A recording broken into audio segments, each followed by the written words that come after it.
And we now come to John chapter 1, verse 2 to verse 3.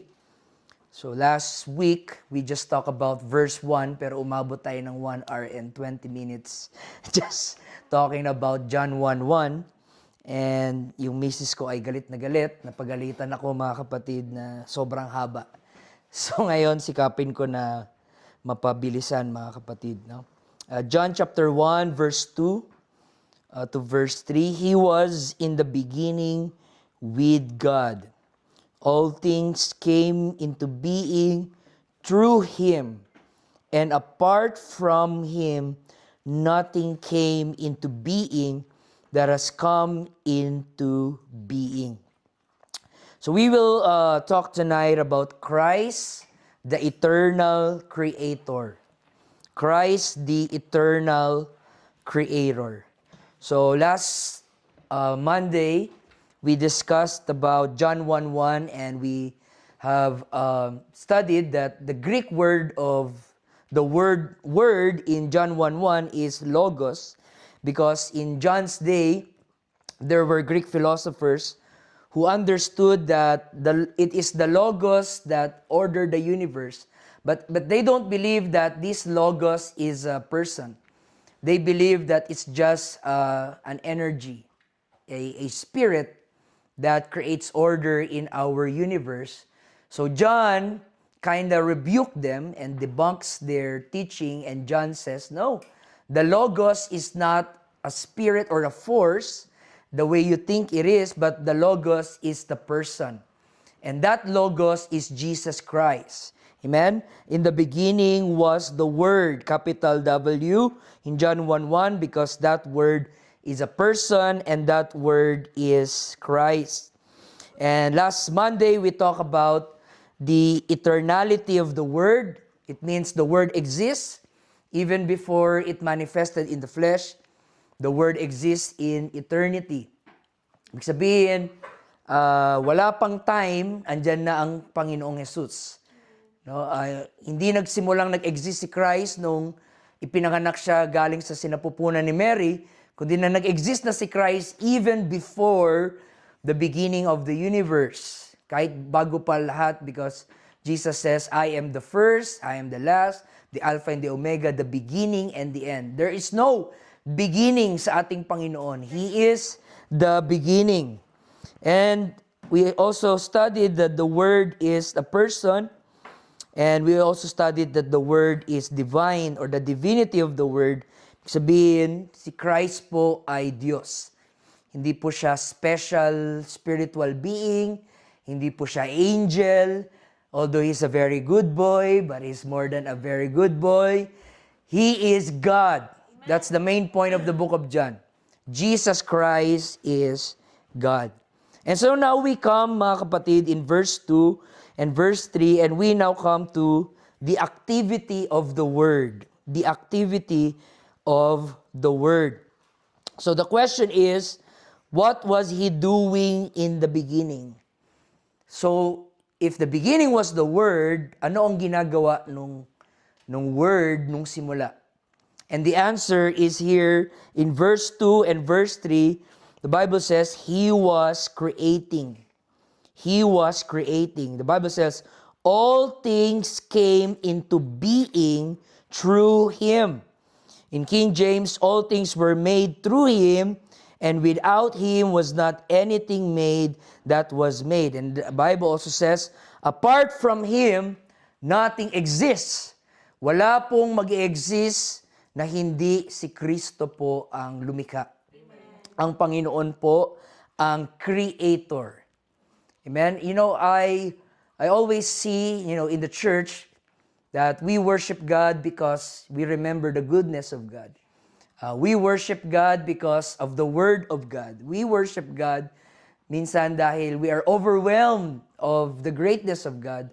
But when was the last time that you worship God because of His creation? When was the last time you just look on the sky and look at the mountains and lift your hands and say, what a great God. What an awesome God you are.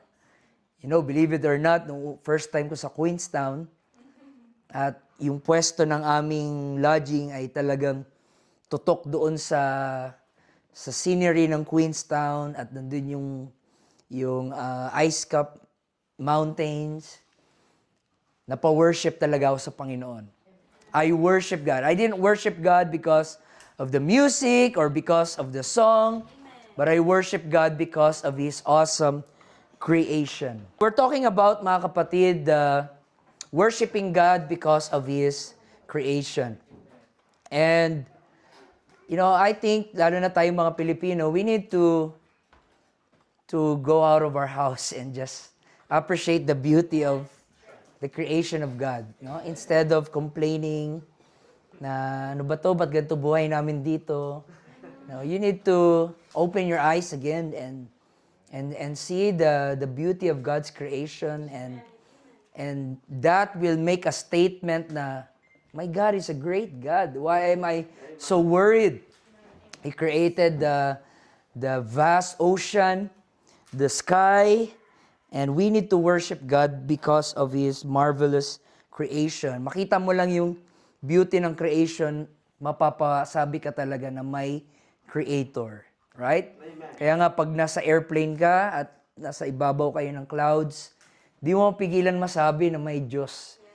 There is a God. Every time you see a beautiful creation of the Lord, it makes you worship the Creator. Hallelujah. So the question is now, ilang creators ba ang meron sa Bible? If we take the view of the Trinitarians, kung si Father ang creator, si Jesus din ba ay creator? And ang Holy Spirit din ba ay creator? So how many creators are there in the Bible?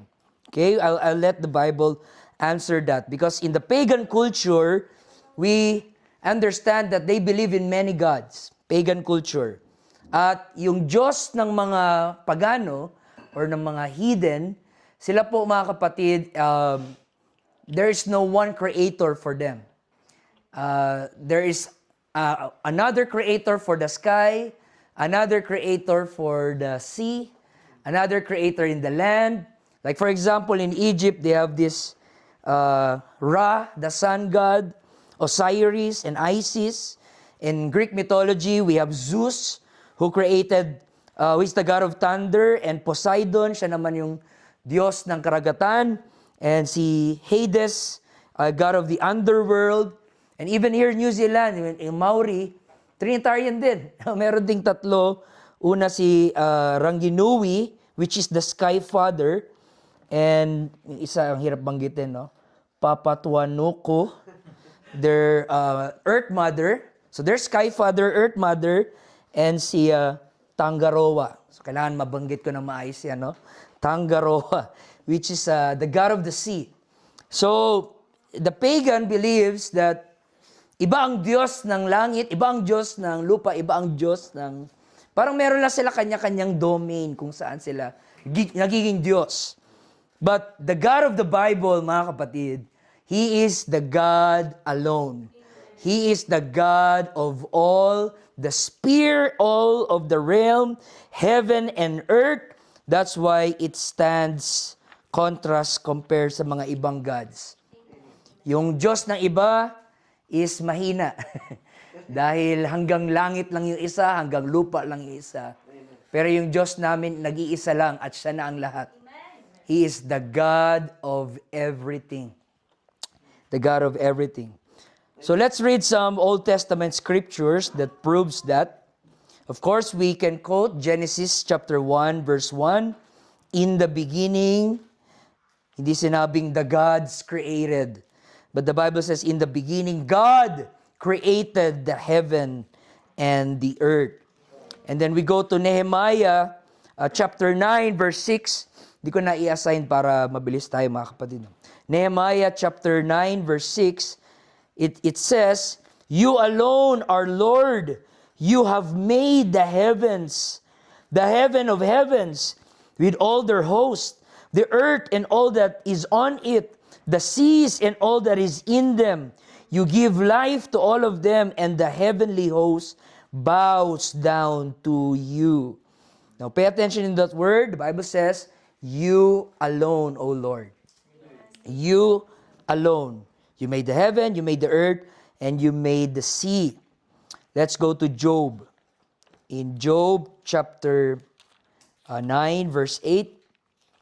Praise God.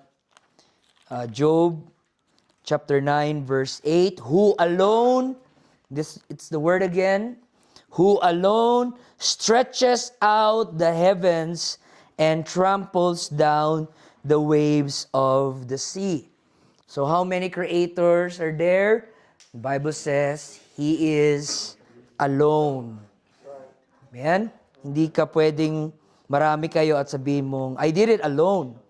No, you're taking credit, taking glory, something you don't deserve. But the Bible says, He created the heavens alone. Isaiah chapter 37. Let's read this. Isaiah chapter 37, verse 16. O Lord of hosts, the God of Israel, who is enthroned above the cherubim, you are the God, now here's the word again, you alone of all the kingdoms of the earth, you have made heaven and earth. Ilan sila nang lumikha ng langit at lupa? Alone. You alone. Isaiah 44, verse 24. Let's read it. Isaiah chapter 44. 44, verse 24. Thus saith the Lord, your Redeemer, the one who formed you from the womb. I, the Lord, am the maker of all things, stretching out the heavens by myself. Amen. And spreadeth out the earth all alone. Yeah. There's a word, myself alone. Myself and alone. Isaiah 45, verse 12. Bible says, it is I who made the earth and created man upon it. I stretch out the heavens with my hands, and I command all their hosts. So that's the word. I stretch out the heavens with my. Hindi niya sinabing with our hands. No, with God the Son and God the Holy Spirit. Teamwork kami dito to create heaven and earth. There's no any biblical proof that there is a Trinity in creation. Amen. The Bible is clear. It's all alone. So, and here's another powerful text, mga kapatid, in Old Testament, Malachi, chapter 2, verse 10. Itong tutuldok talaga eh. Malachi, chapter 2, verse 10. Bible says, do we not all have one Father? Has not one God created us? It's very clear. Di ba't meron lamang isang Diyos na lumikha sa atin? There is no three gods who created us, but there's only one God who created us. So sagot ng mga Trinitarians dito, yes, there is one God, but three persons sila in that one God.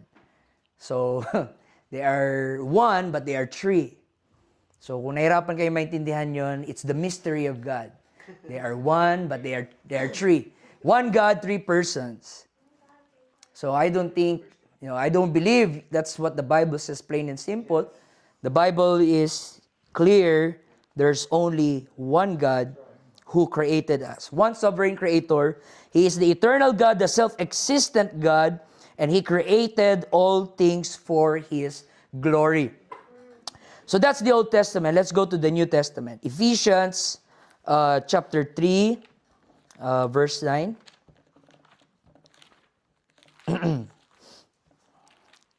Ephesians chapter 3, verse 9. And to bring to light for all what is the administration of the mystery which for ages has been hidden in God, who created all things by Jesus Christ Sino daw nag-create ng lahat ng bagay? Jesus Christ. Amen. So we don't believe that Christ will contradict all the Old Testament that we read a while ago. Na sinabi there's only one God who created us. And then pagdating sa New Testament, there's only one Jesus Christ who created all things. So it's plain and simple that the one God who created us is Jesus Christ. Amen. It's not a separate person from the Godhead. Now, itong isa sa favorite ng mga Trinitarians na text, and let's try to study this one. 1 Corinthians chapter 8, verse 6. Sabi dito mga kapatid, 1 Corinthians 8:6, yet for us there is one God, the Father, from whom are all things, and we exist for Him, and one Lord Jesus Christ, by whom are all things, and we exist through Him. Sabi nila, meron dalawang Diyos eh. Sabi dito, merong one God the Father, and another one, Lord Jesus Christ. Now, 1 Corinthians 8:6 is not teaching us that there are two divine persons na lumikha sa atin, but is teaching us of the two titles ng ating Panginoon, mga kapatid, that describes yung sinasabing one God, that is the eternal God, and one God manifested in the flesh, which is Jesus Christ. Okay, it's teaching about the role, no, the manifestation na merong iisang Diyos na lumikha sa atin, at yung nag-iisang Diyos na yon ay isang Diyos din na nahayag sa laman, at yung nahayag sa laman ay ang ating Panginoong Jesus. Kasi kung sasabihin natin na yung Father is the Creator, and then si Jesus Christ din ay Creator, then parang kinontra lang natin lahat ng binasa natin kanina sa Isaiah, sa Malakay, that I alone created all things by myself. I stretched the heavens alone. So there's only one Creator. Amen? And that Creator is Christ. Another text, Hebrews chapter 1, verse 2, mga kapatid. Let's read here. Hebrews chapter 1, verse 2. In this last day spoke to us in His sons, whom He appointed heir of all things, through whom also, there you go, He made the worlds. This is describing about Jesus Christ, the Son. Sabi dito, through whom He made all the worlds. So we know God will never give credit to anyone. But here, Jesus takes the credit. And the Bible says He made the worlds.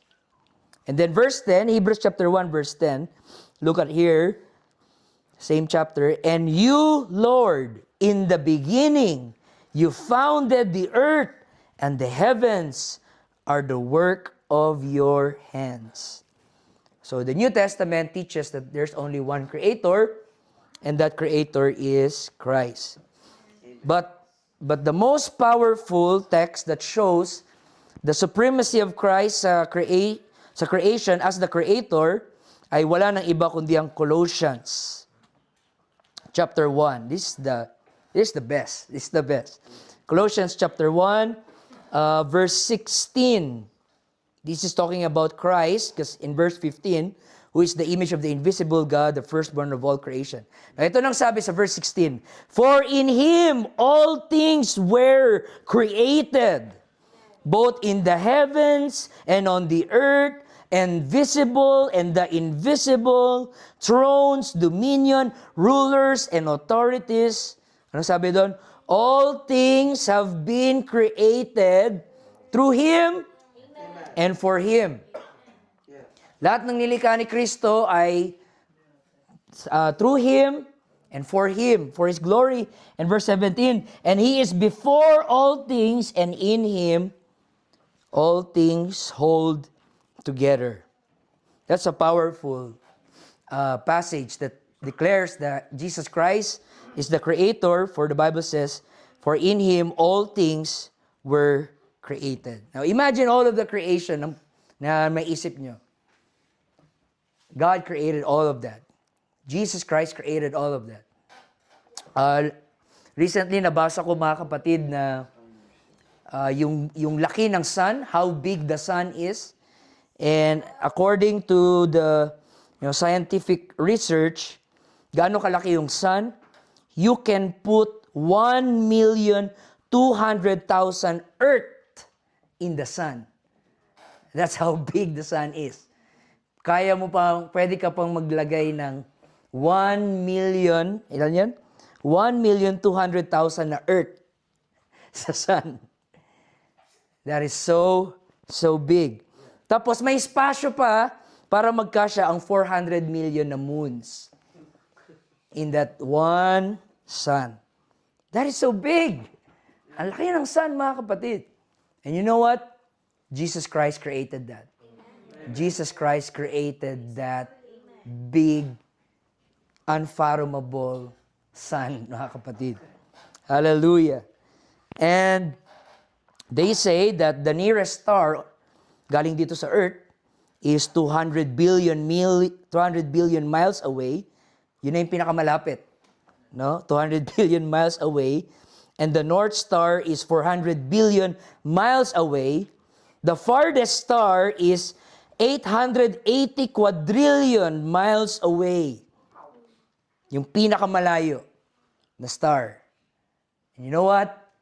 Jesus Christ created all of that. The northern star, the closest star, the farthest star, si Kristo lahat lumikha niyan. For by Him created all things. That's why in Isaiah chapter 40, verse 26, the Bible says, "Lift up your eyes on high, and behold, who hath created these things." Lift up your eyes. I don't even need the Bible to prove to you that there's God. Just observe the clouds, observe the stars. Walang taong may tamang pag-iisip na makita mo ang lalim ng karagatan, ang lawak ng kalangitan, yung diverse ng mga animals, at ma-appreciate mo at sabihin mo, walang Diyos lumikha nito. That's why the Bible says, the fool says in his heart, there is no God. You are a fool to say that there's no God. That's why pagharap ka sa white throne judgment and sabihin mo na, Lord, hindi naman ako nasabihan na may Diyos pala. No one told me that there's a God. Lord, I don't know. I don't have any idea. I believe God will respond and say, have you seen a tree? Have you seen a mountain? Have you seen clouds? Have you seen the ocean? Have you seen the beauty of Sesamo Dance, Pestaño? you are a fool to say that there's no God. You know, I believe that the creation are preaching to us. Ang puno, ang bundok, ang malaking bato, they're preaching to us, saying, there is a God. There is a God. There is a God who created this universe na hindi natin kayang ma-comprehend. That's why ano ang dapat nating response? Revelation chapter 4, verse 11. The Bible says, ito ang ating response, Revelation 4:11. Worthy are you, our Lord and our God, to receive glory and honor and power, for you created all things, and because of your will they existed and were created. I don't know exactly, but I heard a scientific research na yung mga creatures sa ilalim ng karagatan, parang 20% pa lang ang nadidiscover. Napakalaking mundo sa ilalim ng karagatan ng mga creatures na hindi pa nadidiscover ng mga nag-aaral doon, mga nag-study doon. So the point is, mga kapatid, we need to worship God and remember Him as our Creator. The great creator. And that's what the Bible says going back in the book of John. For all things were made by Him. Lahat ay siya ang lumikha, mga kapatid. Can you mention a creature, Brother Raymart? Creature? Okay, yeah, anything? Brother James. Okay. Christ created Brother James. How about your Brother DJ? Wag yung tao, yung iba. Brother Raymond. Name a creature. Like? Eagle. Panda. Kiwi. Dogs. Cats. Lizards. Chickens. Monkey. Chimpanzee. Ape. Gorilla. Crocodiles. Snakes. Napaka daming mga, kung enumerate natin lahat ng animals, hindi mapapagod tayo sa sobrang dami, mga kapatid. And the Bible says, Christ created all of that. The visible and the invisible. He created all of that. That is the eternal creator.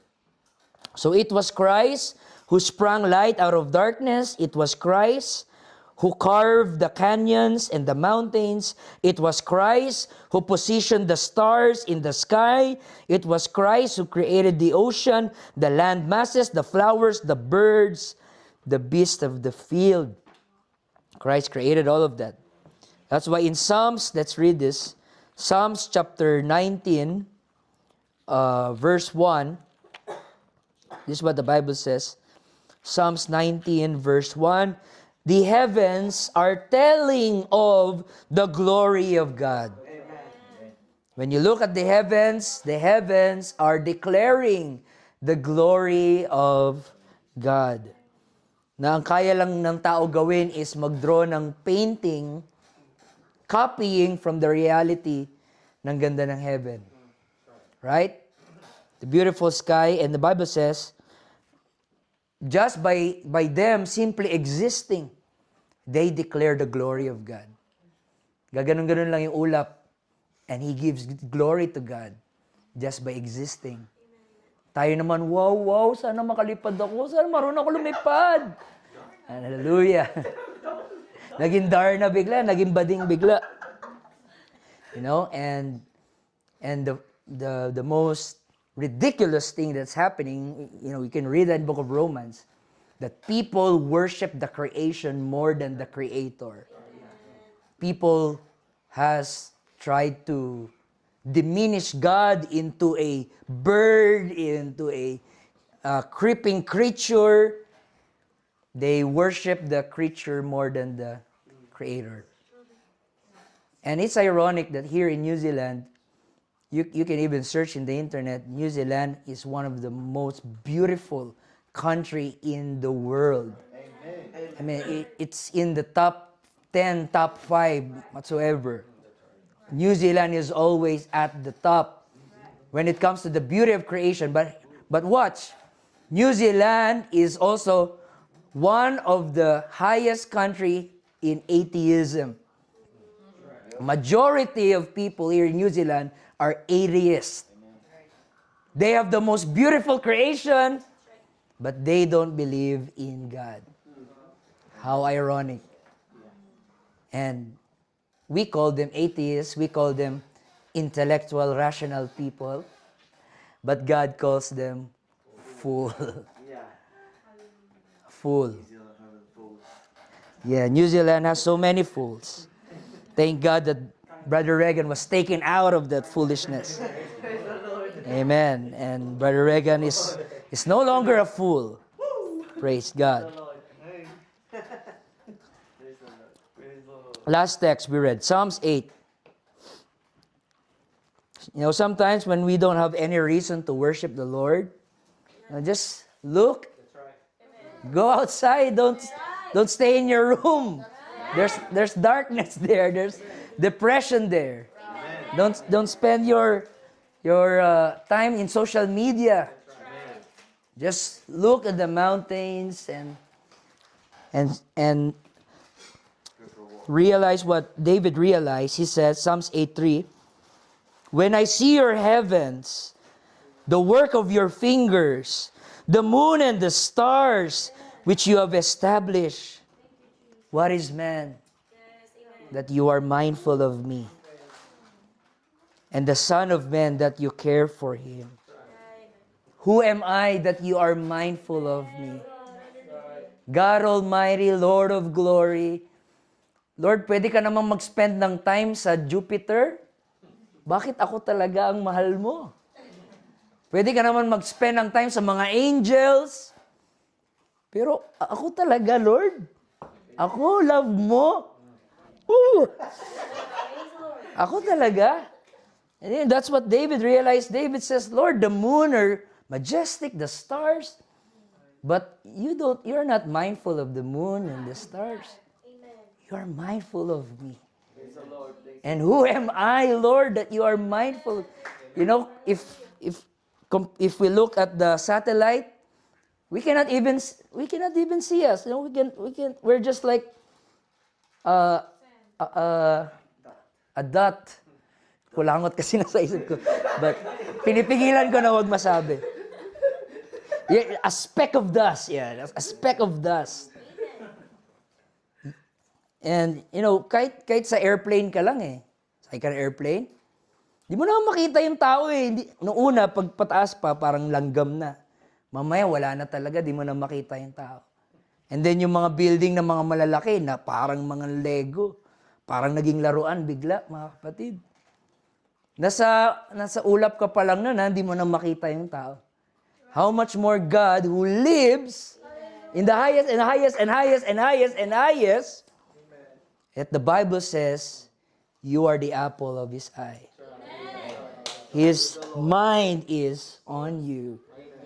His mind is focused on you. That's why the Bible says, if His eyes is on the sparrow, then I know He also watches over us. That's why, again, going back to the book of John, apart from Him, we can do nothing. Apart from Him, we can do nothing. Let that sink in, brothers and sisters. Apart from Him, we can do nothing. Nothing, nothing, nothing. Without Christ, we can do nothing.